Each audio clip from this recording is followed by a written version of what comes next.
Yesterday, Sarah, when you spoke to the audience, you mentioned that nematodes were something that people sort of thought of last. Why is that?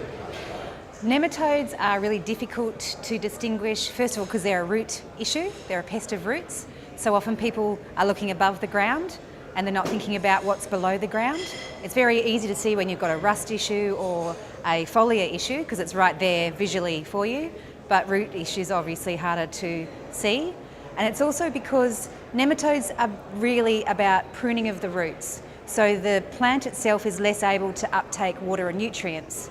So often growers think that they have nutrient issues or they have spray issues or other things, when actually it's the underlying issues is nematodes that have pruned the roots so the plants aren't growing adequately. So traditionally, nematodes are the last port of call. They are definitely the last port of call for the place that many people look.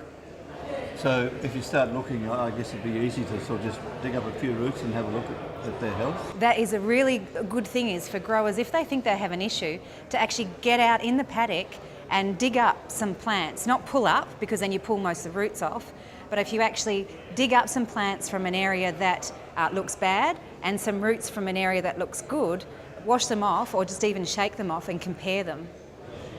Okay.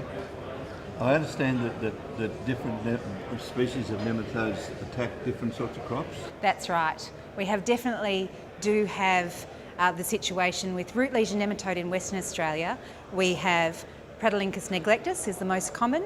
Pradolinchus teres is a West Australian issue, and we also have Pradolinchus penetrans. Now they all have different preferences as far as crop is concerned and varieties within crops as well. So for management of the different nematodes, it's important to know what you have so you can most appropriately manage them both through crop and variety choices. Is there any cultural practices that one should adopt to minimise nematodes?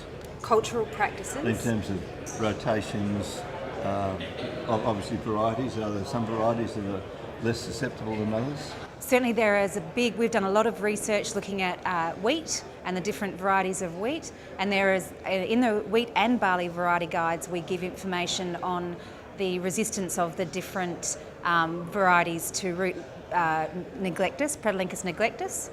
And certainly as far as crop is concerned, there is a lot of different crop choices that people can make once they know what nematode issues they have. If you discover that you have nematodes, is there anything you can do? Yes, there is. Crop rotation is the key. Variety choices is also the key. So it is about, a lot of people are turning now to crop rotations where they might be looking wheat on wheat or wheat, barley, canola. And for most growers, they need to be aware that our most prevalent Pradolinchus issues, root lesion nematode issues, they are very susceptible to root lesion nematode for neglectus and neglectus and teres. So those rotations, they may be inadvertently increasing their numbers over time. And is the effect of nematodes exacerbated by seasonal stress?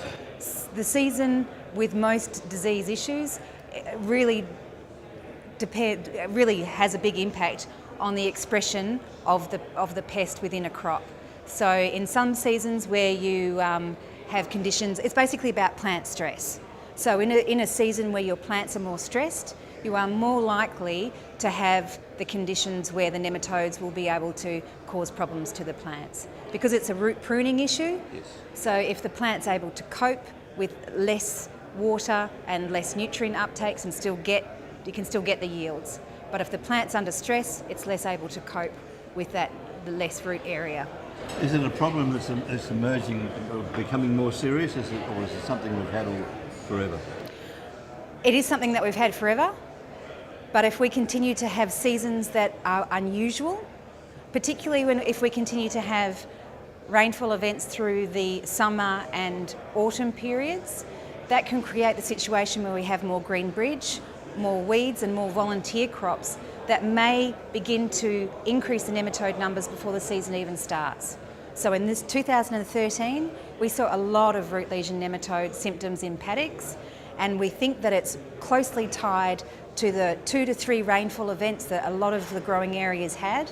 So they had a lot of volunteer crops, they had a lot of green pastures, and they had a lot of weed issues. Right, so keeping that green bridge down is essential. It is a very important part of the nematode problem, yes. If you have a susceptible green bridge, that is.